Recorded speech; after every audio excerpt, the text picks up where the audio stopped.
た。チャイムが鳴り教室ものいつもの席に座り、何に従うべきか考えていた。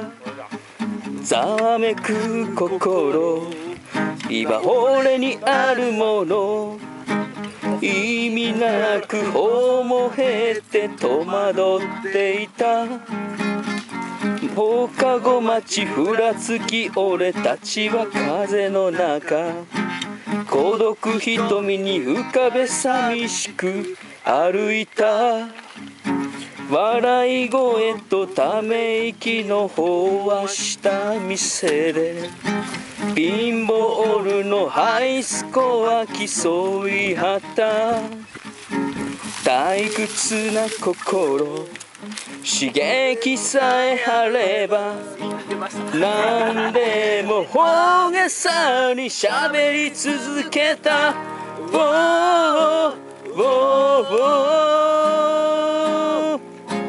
行儀よく真面目なんてできやしなかった。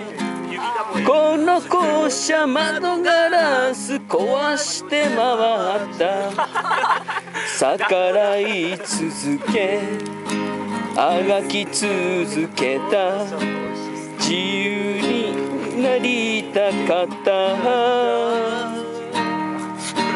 信じられぬ大人との争いの中で、一体何許し合い分かり合えただろう。うんざりしながらそれでも過ごした。一つだけ分かってたこと、この支配からの卒業。すごいね。いいね。